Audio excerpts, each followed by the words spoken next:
Arestado sa mga operatiba sa National Bureau of Investigation, Southeastern Mindanao, Regional Office kon NBI Semro 11 ang 5 ka mga tao nga nalambigit sa illegal nga pagpangnotaryo ug dokumento sa Davao City.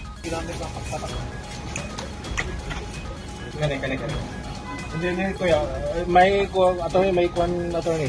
Mayroon siyang tatak na Gikasang entrapment operation Lunes sa hapon, Hulyo 28, 2025 sa sidewalk sa Bulton, CM Recto ug Magallanes sa Davao City. Din ginahimo sa mga suspect ang pagnotaryo sa barato nga presyo. Sumala ni Attorney Archie Albao, ang Regional Director sa NBI 11, modus sa mga dinakpan nga magpailang lehitimong notary public apan nasayran nga mismong sila rasab ang nagatatak ug nagapirma sa mga dokumento. Aminado si Albao nga dugay na ang illegal nga binuhatan sa mga suspect. Pipila na sab ka mga abogado ang nireklamo sa ilang opisina human ginapeke ang ilang notaryo.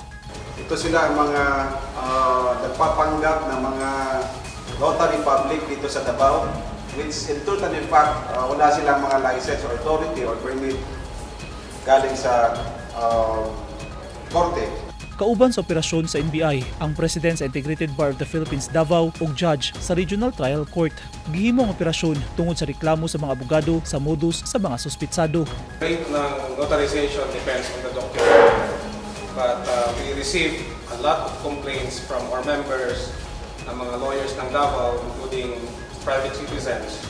Rampant masyado yung legal acts of notarization dyan sa areas kung saan yung mga government offices nandoon, especially sa SP, sa LTO, among others. So, maraming mga notaries public na mga legit na deprived ng income for paying a lot of things para makakuha ka ng notarial commission, and yet these people, they just falsify the signatures of the lawyers. The Supreme Court, in fact, has directed all the executive judges in all the territorial jurisdictions in the Philippines to see to it that lawyers will follow strictly the notarial rules. So, inatasan mo talaga kami. So, if ever may mag-apply na abogado sa amin to be commissioned as a notary public, maraming talagang proseso yan.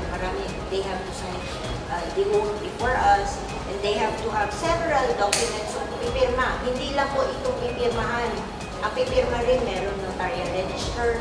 Marami yung talaga. And they have to appear before the lawyer. Hindi lang po sa secretary. Dapat abogado talaga makita talaga. Aminado ang usa sa mga dinakpan nga dunay tawo nga dili abogado nga nagahimo og nagapirma sa mga notaryo. Gilimod niya nga siya mismo ang naganotaryo, sanglit sumala niya, fikseras niya ug higo ra siyang muhatod sa ginotaryuhan nga dokumento ngadto sa ilang kliyente bugti sa gamayng kwarta. Gibutyag niya nga andam siyang moatubang sa reklamong ipasaka batok kaniya.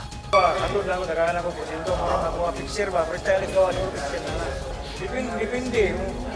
Ano, ito si Diyos, bintawan. Iparihala na mo. Ikaw na muna ko. Pero may hatag ka yung boss. May hatag ka yung wala na yung sigatos. Sige, itong kauban ako. Pagpirmahan niya, tatakan niya. Hatag na mo. Kasuhan og staffa through falsification of public documents ang mga suspect.